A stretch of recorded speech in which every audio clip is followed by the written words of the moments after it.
that the founder is the Lord Jesus Christ, as Pastor Bernard explained last time. And now, knowing that Jesus Christ is our founder, siya ang founder.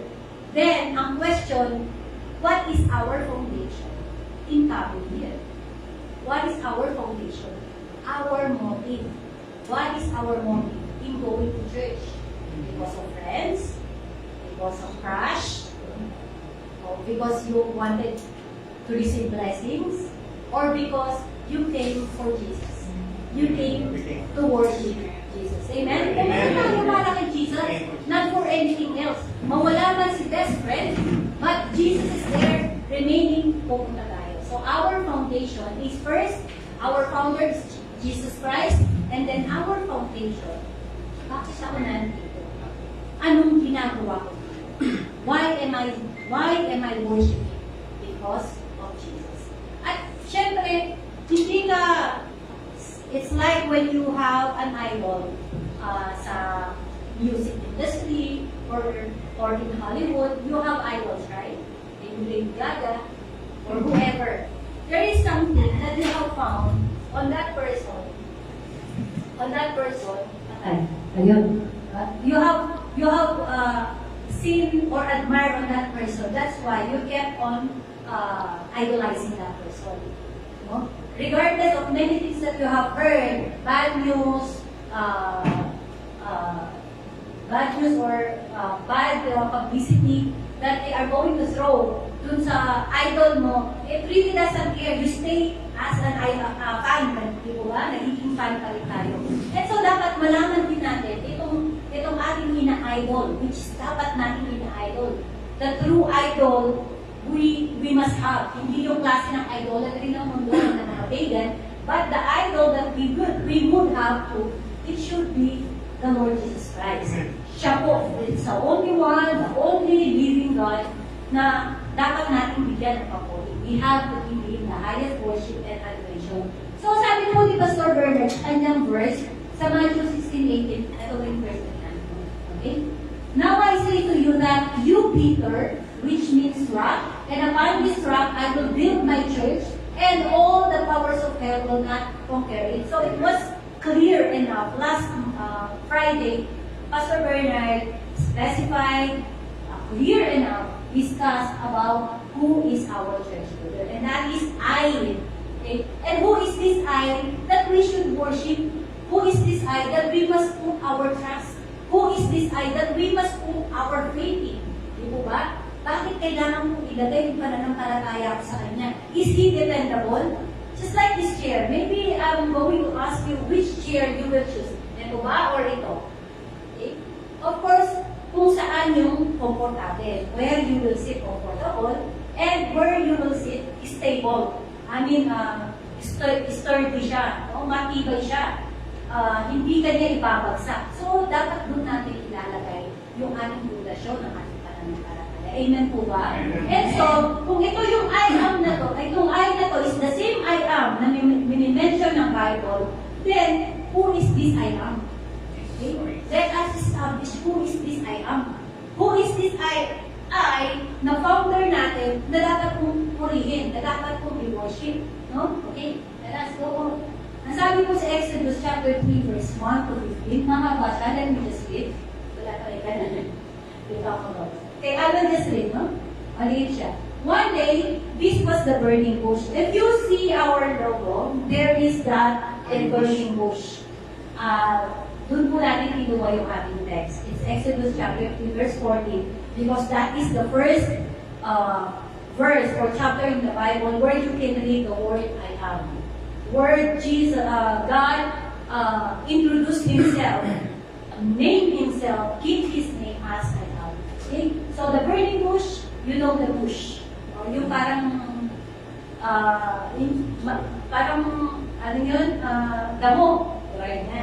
No, mga damo na nasusulog siya. Okay? Sabi dito, one day Moses was tending the flock of his father-in-law, Jethro, the priest of Midian. He led the flock far into the wilderness and came to Sinai, the mountain of God. There the angel of the Lord appeared to him in blazing fire from the middle of a bush. This is the burning bush, no? Pumunta siya doon at nakita niya, naglalagablab yung apoy. So, nataka si Moses. Siyempre, yung mga usisero dyan, no? Marami po ganyan. Anong meron? So, lalapit si Moses. Lumapit po si Moses, and then Moses started to be amazed. Though the bush was engulfing in flames, the susunog, it didn't burn up. So, nakakita. No? Nag-aapoy pero hindi natutupok. Hindi siya nagiging mabog. Hindi natatapos yung apoy. It's continually engulfing in flames. It didn't burn up. This is amazing, Moses said. Wow, amazing. Okay? Why is that the bush burning up? I must go to see. Okay? Marami po tayo ngayong mga kinamamanghaan. No? Gusto natin ano kaya meron doon? Bakit kaya may ganito? Gusto natin usisahin. Ito si Moses, gusto niya usisahin. Itong burning bush. At dapat gano'n din yung ating pag-usisahin. And then sabi niya, I must go. When the Lord saw Moses coming to take a closer look, God called him from the middle of the bush, Moses, Moses, here I am, Moses. Halapit siya, Moses, Moses. Diba? O kaya sabi niya, Rona. Diba? Lord, here I am. Lord, here I am. Okay? Do not come any closer. Do not come any closer. The Lord warned, take off your sandals. So whenever we are in the sanctuary, it is considered what? Sabi niya, take off your sandals for you are standing on a holy ground.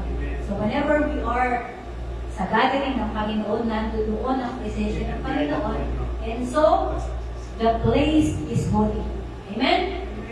The place is holy. It's not the building, but the presence of the Lord that makes the place holy. Amen? So the presence of the Lord is here. Amen? Do you believe that? Amen. And so this place is holy right now. I am the God of your father, the God of Abraham, the God of Isaac, and the God of Jacob. When Moses heard this, he covered his face because he was afraid to look at God. Because you cannot really look at God, you will die. Okay? Then the Lord told him, I have certainly seen the oppression of my people in Egypt. I have heard their cries of distress because of their harsh slave drivers. Yes, I am aware of their sufferings. How you would feel if the Lord says, I know your suffering. Alam ko yung paghihirap mo, anak. Alam ko yung problema mo. Alam ko yung pinagdadaanan mo. And then the Lord will say, I have come down to rescue them. I have come down. The presence of the Lord is here to rescue you. Para kukunin ang bawat problema meron tayo. Amen? Di ba napakasarap pakinggan nun? Kung ilalagay natin sa buhay natin, itong word na to, God is talking to us. Sinasabi niya, nakikita ko, I have seen your oppression. I have seen your problem. I have seen your need. I have seen all your pain. I have seen all your shame. And the Lord says, I have come here right now to answer your prayers. Amen? Napakasarap. Amen? And so I have come down to rescue them from power of the Egyptians and let them out of Egypt into their own fertile and spacious land. So, kung ngayon meron tayong lacking, ha? Napakaganda na. Nababless talaga ako. Lacking ka, maybe you don't have a regular job. But the Lord says, He's preparing a land, a spacious land, fertile land. So God is preparing a job for you, amen? Amen. A place for you, amen? He is preparing. O yung mga naghahanap ng magiging boyfriend or asawa, God is preparing, amen? Maniwala, let us give the full faith in our God. It is the land flowing with milk and honey. Wow. Yung hindi talaga natin, flowing, no? Flowing with milk and honey, and land where the Canaanites, Hittites, Amorites, Perizzites, Hivites, at yung mga, lahat na po ng mga parasites. Ayan na po sinabi Hittites, lahat po ng types dyan, no? Now we look, the cry of the people of Israel has reached me, and I have seen how harshly the Egyptians abused them. Now go, for I am sending you to Pharaoh. You must let my people Israel out of Egypt. So God today is telling you, He has sent someone para kayo ma-set free from every captivity na meron tayo. captivity, of problems, whatever it is, God has sent someone, and that is the Holy Spirit sa bawat buhay natin. Na itatanggalin tayo sa lahat ng problema meron tayo. Amen? Okay? God is going to set us free right now. Amen? Do you believe that? God is setting us free. Amen? Amen? So, pag Moses protested, here we are, this is the down. Ito lang ang problema pag meron tayo down. Sabi nag-protest si Moses, who am I to appear before Pharaoh? Who am I? Sino ako noon para tutukan? May tanong bang ganon? Lord, makasalanan pa ako eh. Lord, may nagagawa pa akong medyo ispalinado. Si Moses din, hindi perfect. Marami ding kakulangan. Pero ang Panginoon ang siyang nagsabi, I am going to set you free. Amen? Okay, tuloy natin.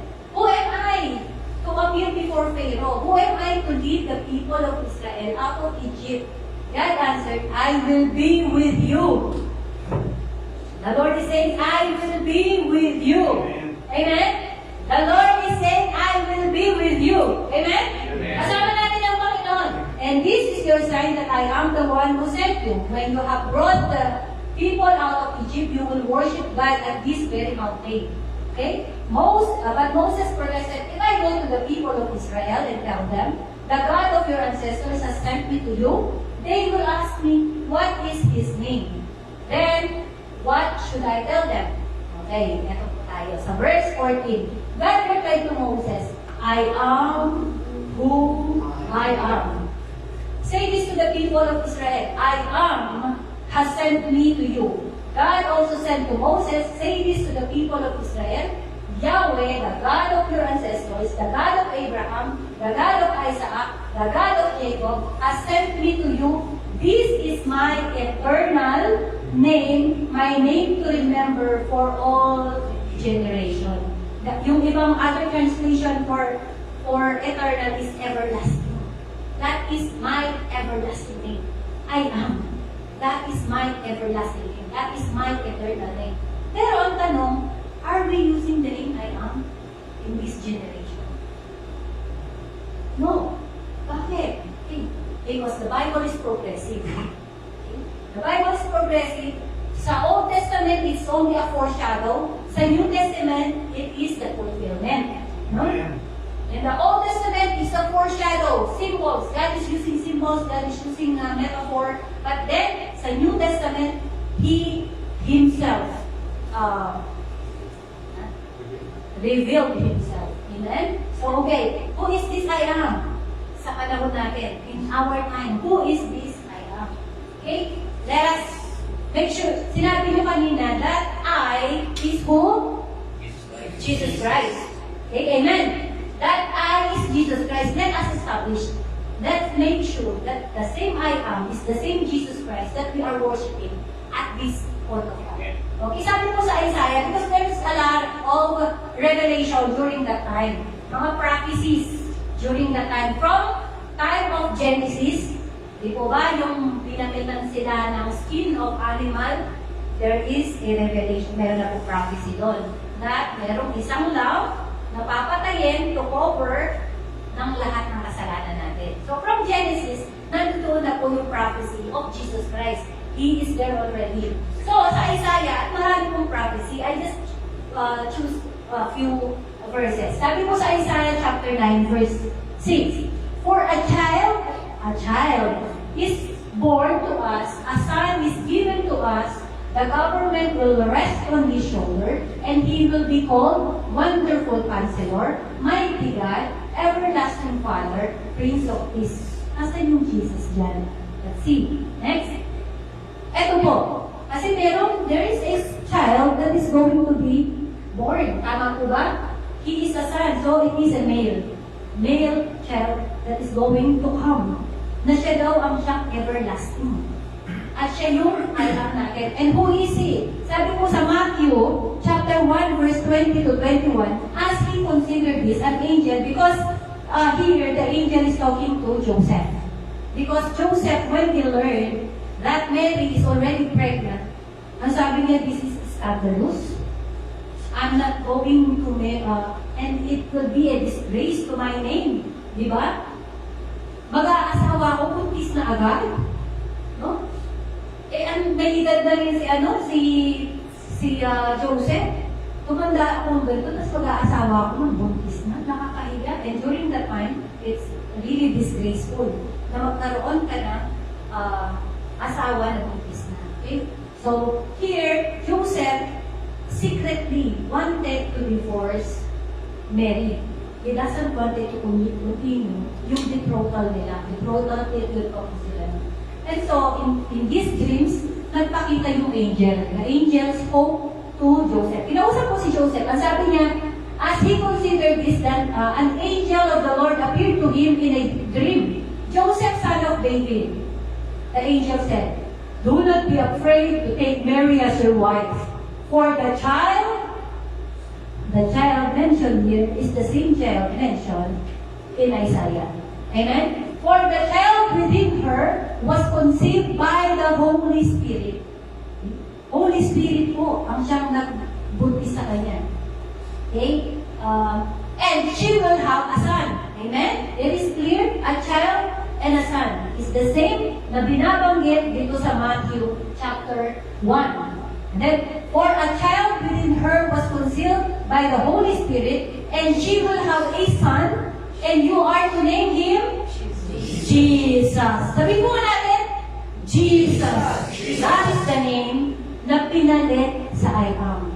So the same Jesus is the same I am na minimension sa Exodus. Di pa tayo tapos. Okay? Okay, next po. Next po.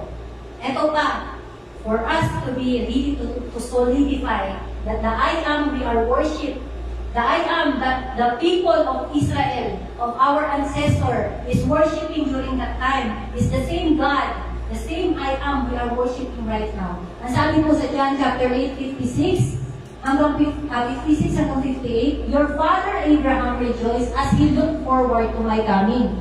He saw it and was glad. The people said, you aren't even 50 years old. Kasi po dito nagtatalo sila. No?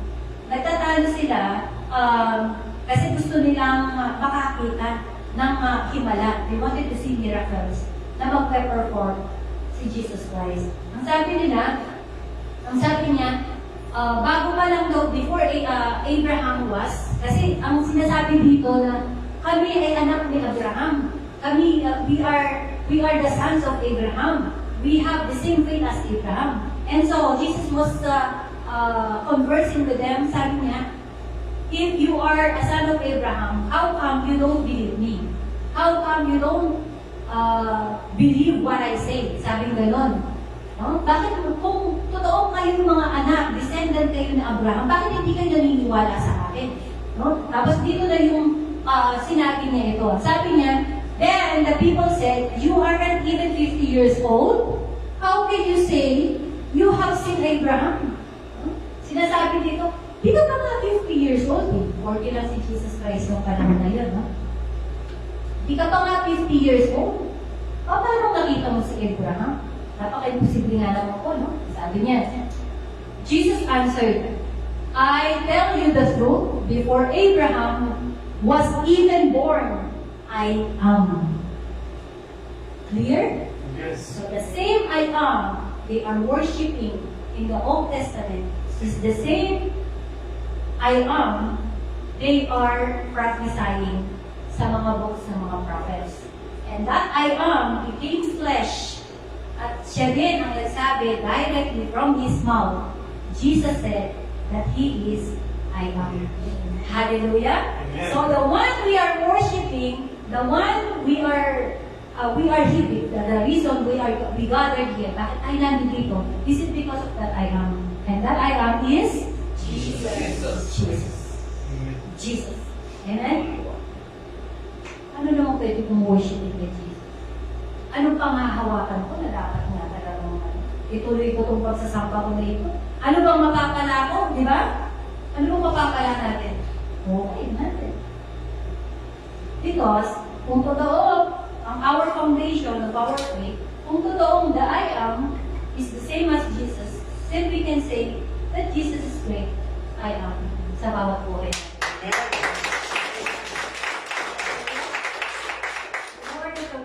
Can we say Jesus is the great I am? Jesus, the great I am. Because He is great in our lives. Amen. He is from the past, today, and forever.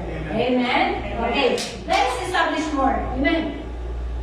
Kung totoo, that Pastor Bernard says a foundation should be strong enough, sturdy enough to support the building. Amen? Hindi po pwede na kapag gumawa ka ng isang building, you will lay out the foundation and then you will just realize, ay, hindi kaya ng building. At ang galing yung building, dadagdagan yung ingredients.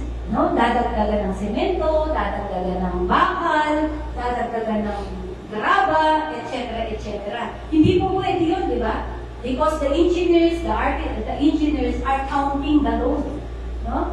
They already designed the load of the building. So kung gaano katatag dapat yung building, masusupport niya yung building na hindi yan matutumba. So, a foundation must be comprehensively laid down. It should be comprehensive. Kumpleto na.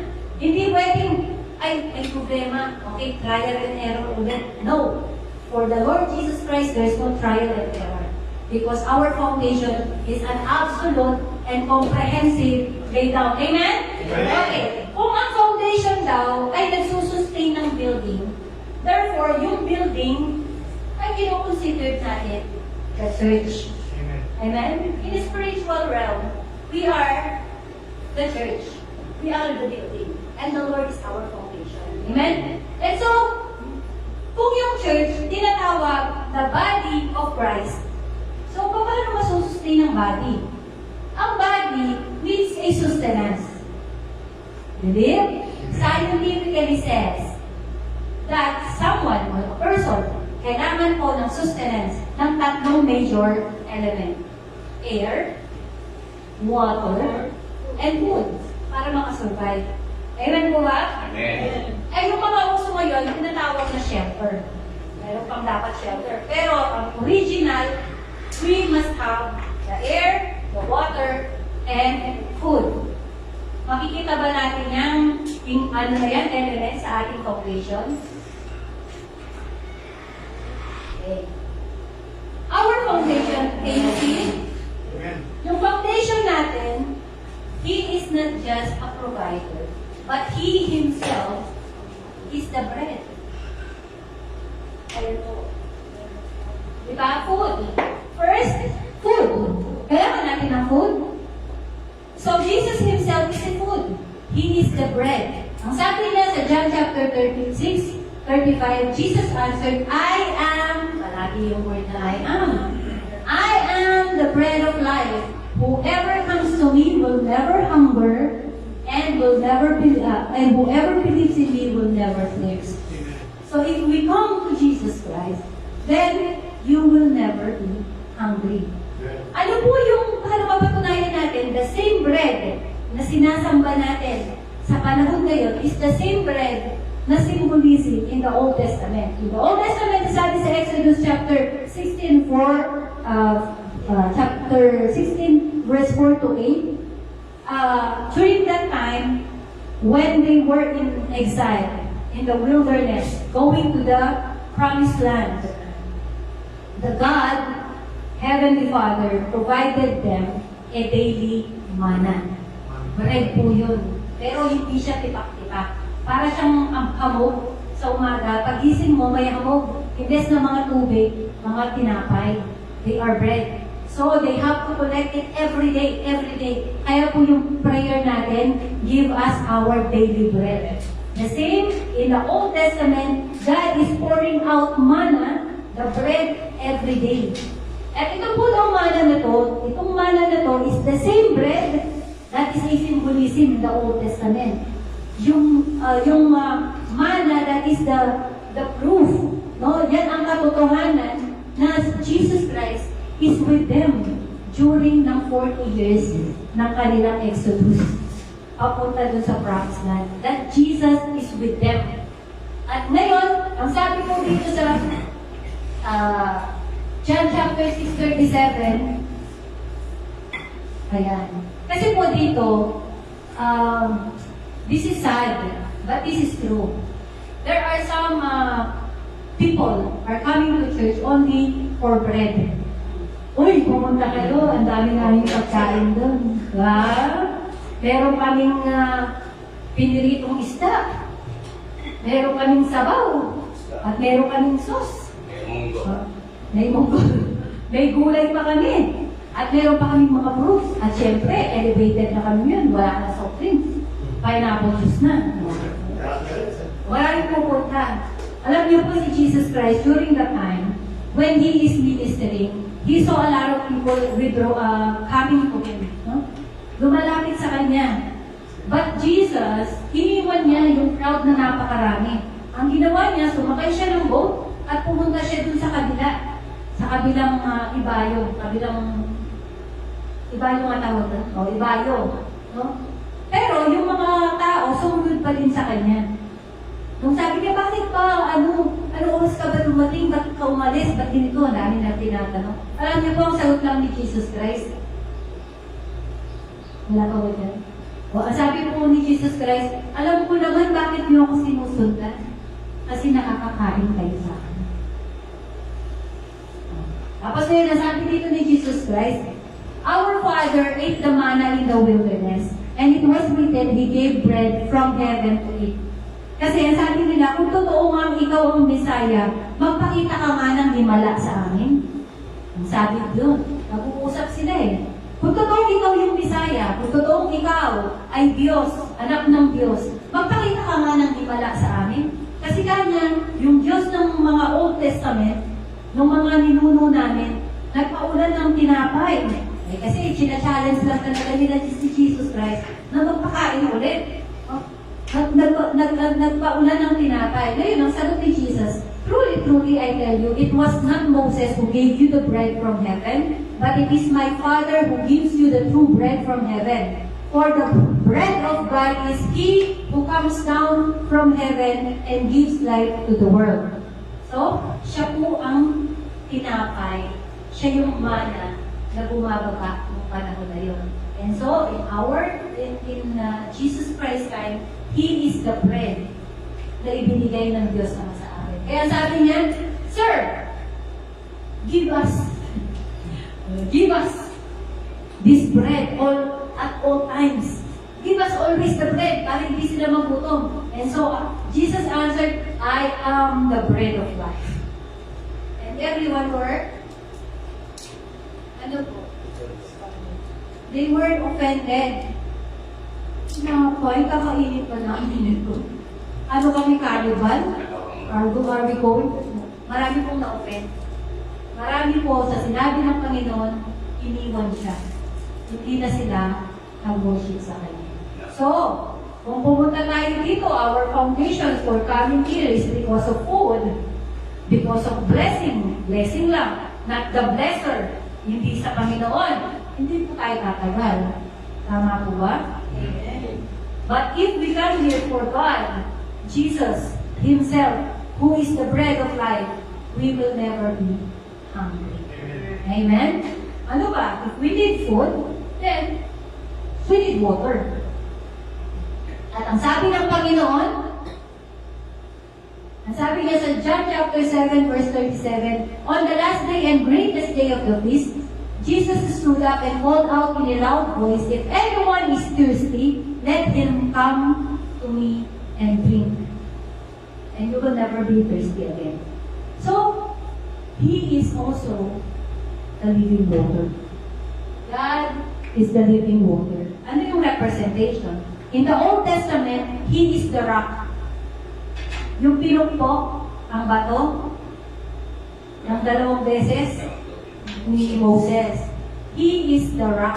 He is the representation of the rock. Lumabas po yung tubig, that is Jesus Christ. And sa New Testament po, in the New Testament, yung rock dito, this is the rock. Moses, when God says, I'm going to provide you water, just talk to the rock. But because Moses got very angry and upset because of the hard-headedness of the Israelites, instead of talking to the rock, he hit hit the rock twice. And of course, definitely the water came out. This is the representation of Jesus Christ. Water flowing.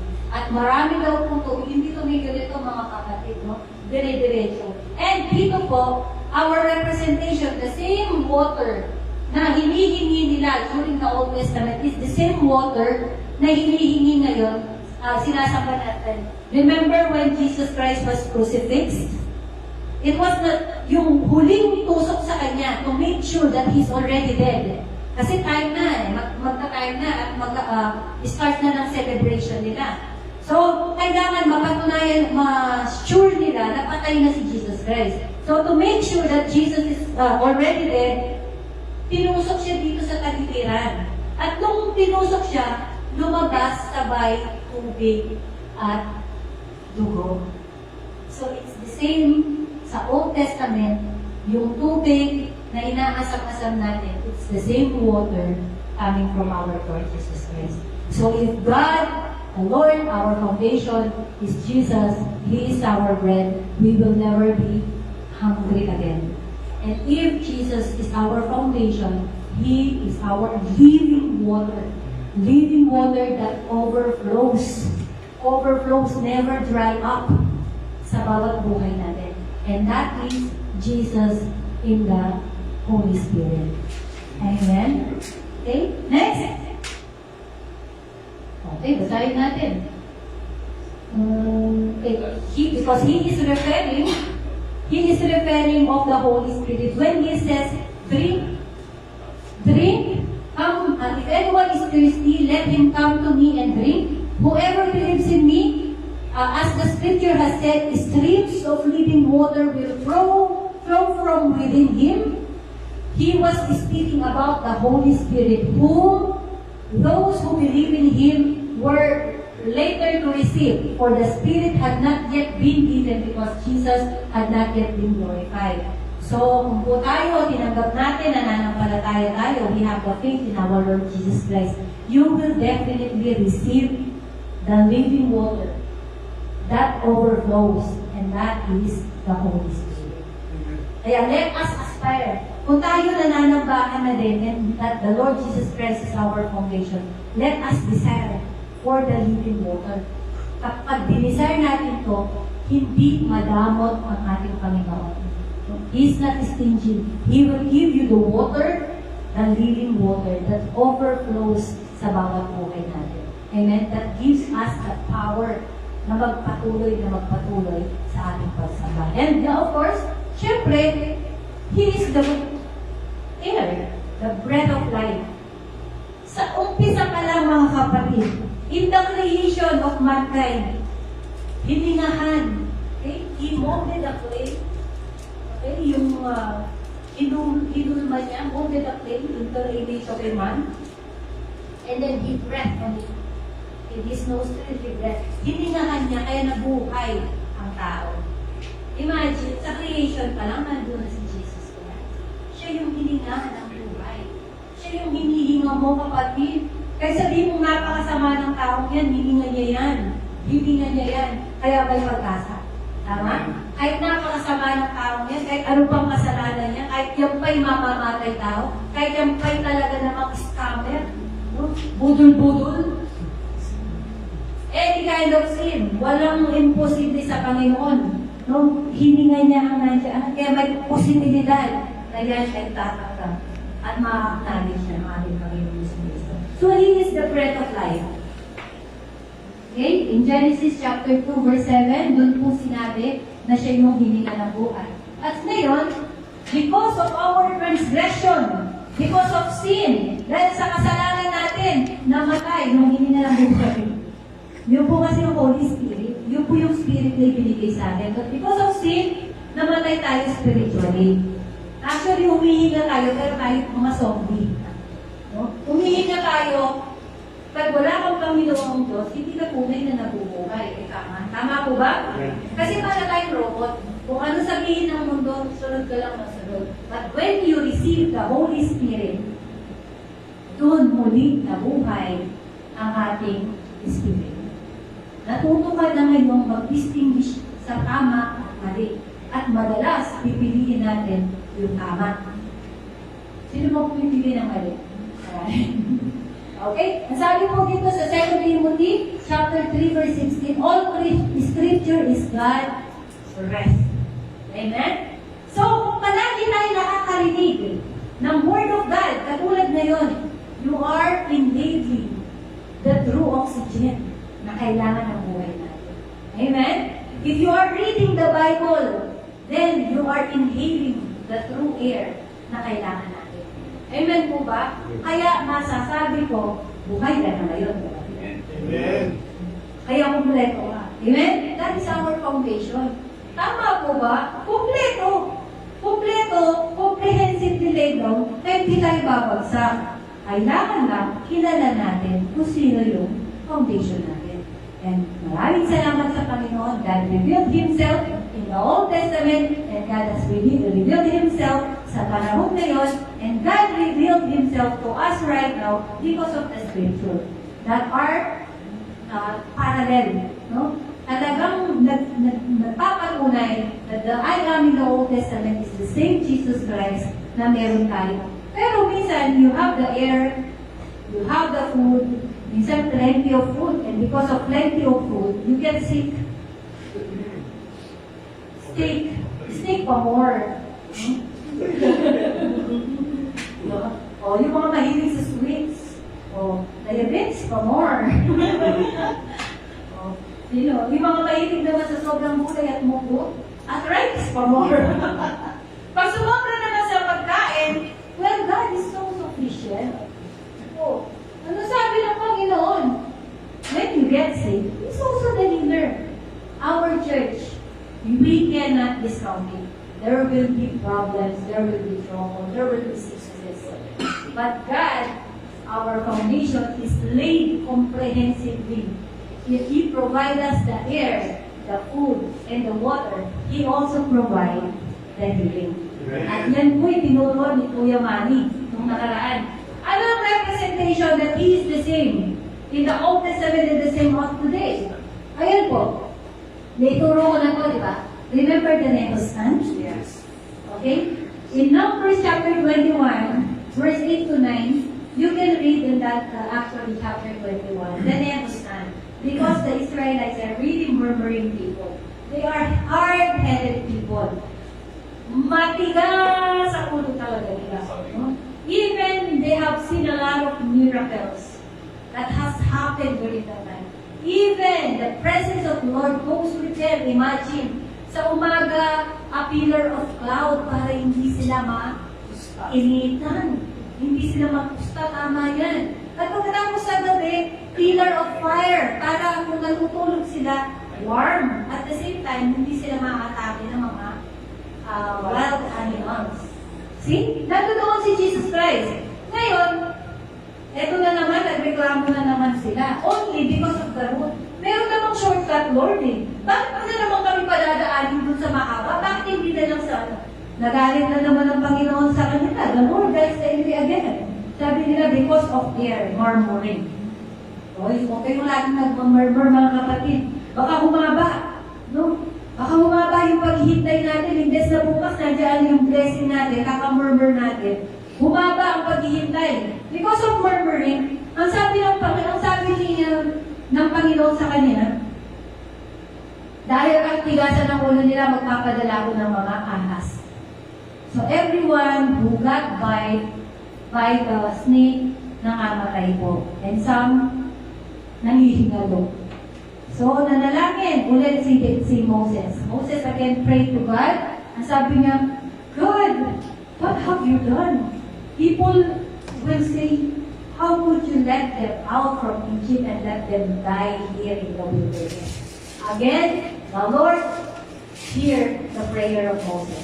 Okay, gumawa ka ng isang pole at isang symbol ng ahas, isabit mo siya doon. At lahat ng titingin doon sa ahas na yun, gagaling. Amen? So that is, ang sinabi ngayon sa New Testament is the same snake, the same representation, the healing na ibinigay during that time in the Old Testament is the same healer sa panahon natin. Ang sabi sa John chapter 3 verse 14 to 15, And as Moses lifted up the bronze snake on a pole in the wilderness, so the Son of Man must be lifted up. And that is the cross. Hallelujah.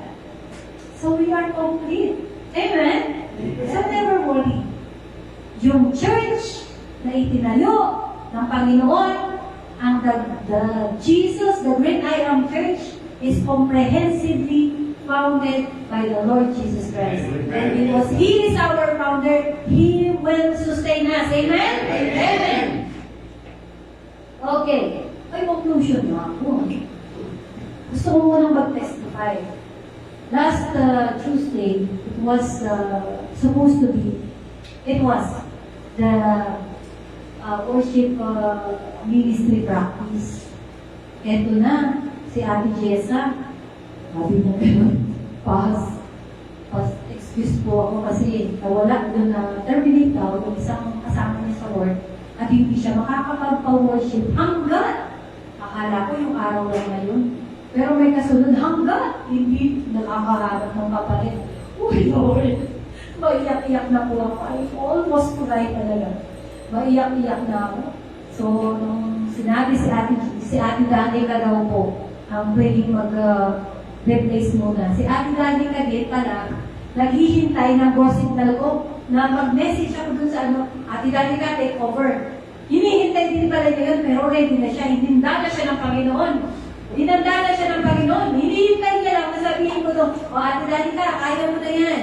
Even 3 songs will be enough for us to worship the Lord. It is not about the voice, but it is about the heart that worship the Lord. Amen? So, ito na si Ate Jessica, sabi niya, Lord, sabi niya, pas, nangangatal ako, sabi niya.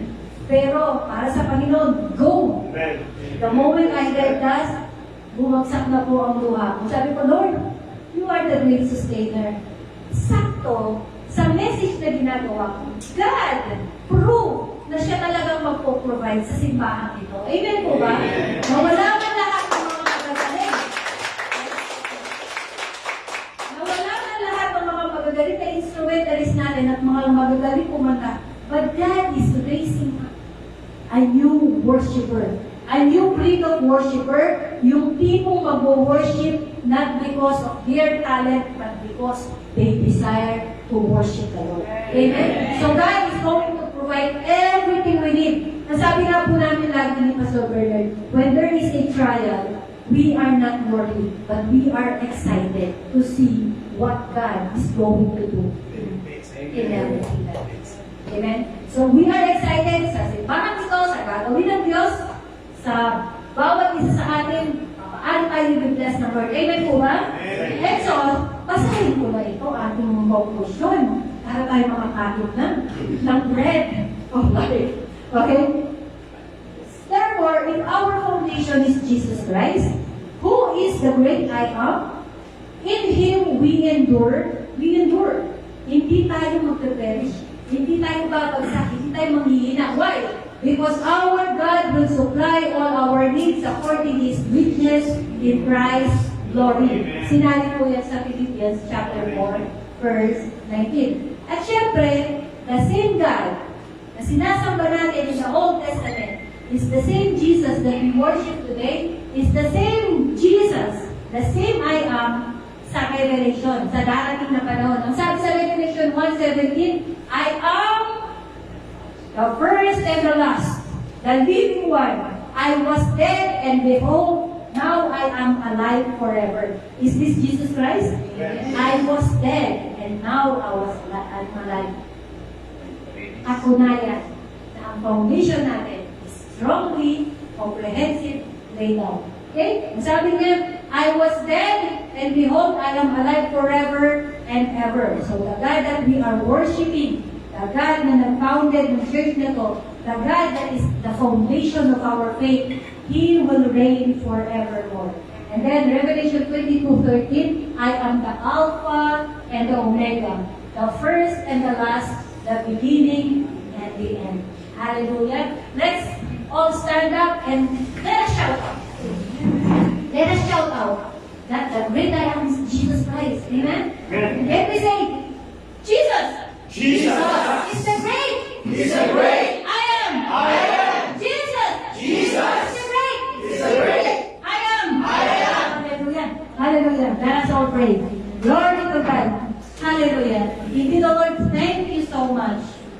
revealing yourself to us. And Lord, now we will not doubt. We will not waver in our faith because we know who is our foundation and what is our foundation and who is the one we are worshiping. And that is enough to sustain everything that we need. Lord, right now, I pray, whatever prayers meron ang mga kapatid, whatever desires of their heart, since you are the great I am, you will be the same person that we needed at the moment that we need. If we need healing, then you are the healing. If we need food, then you are the food. If we need water, then you are the water. If we need Lord salvation, Lord, then you are the perfect sacrificial lamb, and so on and so forth, Lord. Thank you so much, Father. Indeed, we are so excited today and forevermore because we have you in our life. We have the Lord Jesus Christ, we have the Holy Spirit, and we worship you, we adore you because you deserve all the highest praise and adoration because you are the Alpha and the Omega, the beginning and the end, the first and the last, and Lord, hallelujah. You are the I am of the yesterday, the I am of today, and the I am of forevermore. Amen. We give praise and glory alone in the name of Jesus. Amen.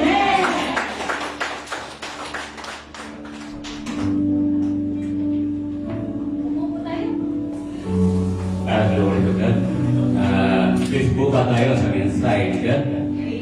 Absolutely. Amen. So now, sakto yung inside for God, magiging ni Pastor Irene. Naway ito tumibot sa ating mga pagpapay sa buhay. Talaga natin natin. So dapat po tayo sa title of the may babasahin na po sa akin. Matthew 5:23. Kaya kung nasa altar ka at nag-aalay ng iyong handog sa Diyos at maalala mong may pinanakit sa iyo ang iyong kapatid, iwanan mo muna ang handog mo sa harap ng altar. Makipagkasundo ka muna sa iyong kapatid at saka ka bumalik at maghandog sa Diyos. Ano ibig sabihin nito? Pinaunawa ni God na ang pagtatays natin ay hindi lang sa pinsapi. Kundi ang pagtatays natin ay sa spiritual, sa ating pananalig kay God. At faith na magmumula kay God. So, kung sinasabuhay natin si God, kaya nga ng kay Moises, mabasahin niyo po yung Genesis, Exodus, Leviticus, and Numbers. Ang ganda po, kasi lahat kay Moises, ang dami naging utusan ni God kay Moises. Kaya napakaganda kasi naging kamukha ni God si Moises. Yes. So, naway tayo din na mapupus tayo ng Holy Spirit dito sa sinabi ni God. So, ibig sabihin, tanggalin natin anumang talikala sa ating mga puso. Basta pumunta tayo dito sa place ni sa dakilang place ni sa kagaya sa Leviticus, Exodus, ang sanctuaryo o isa kayo na yung nakalimutan ng pangalan.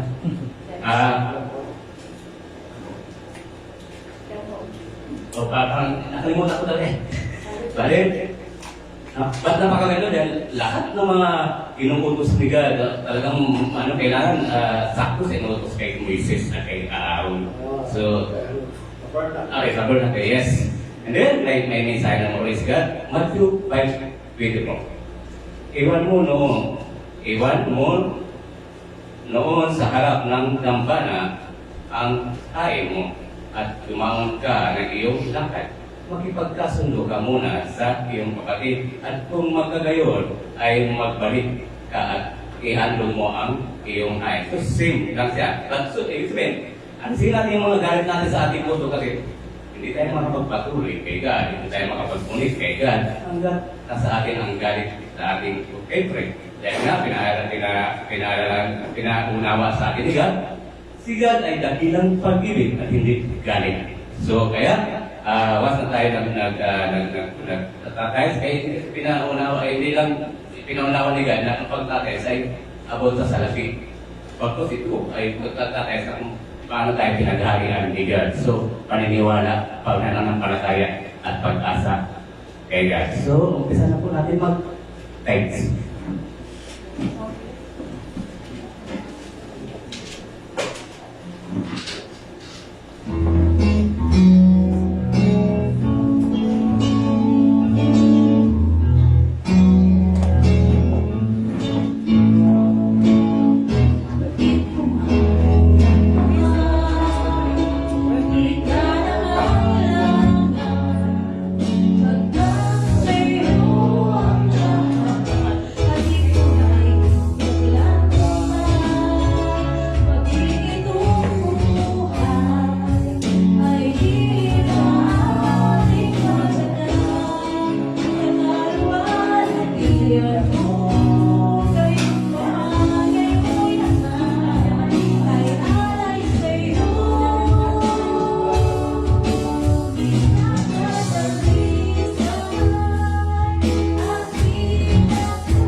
Tayo lang po tayo at ipag-pray po natin.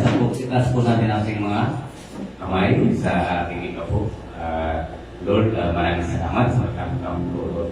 At dito lang kami sa tayo ng pagkakay. Sige, magkakalitan po natin sa tamang paggagamitan ng iyong panambahan. Ng iyong panambahan ito yung pag-aari po nila. Hindi po namin pag-aari. Pinamumunuhan lang po ito ng pastor po namin, Lord. Pastor Bernardo, Lord. At pinagpagalagang dadaklaan sa makanan sa mga ng Jesus Christ. Maraming salamat po sa ikapo na ito. At malaki magagamit magiging serve nito sa inyong panaba. Makapaglago po kami doon. At aming nilipat ng bagong building.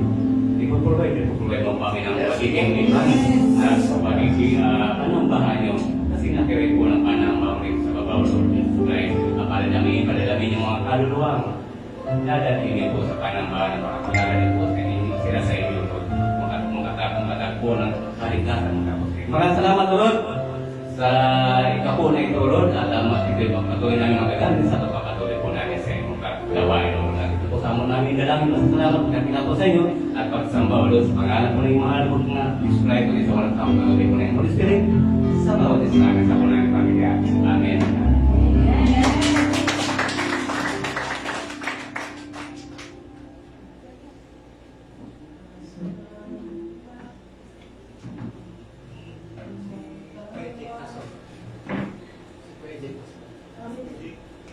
Sino po ang gusto mag-testimony sa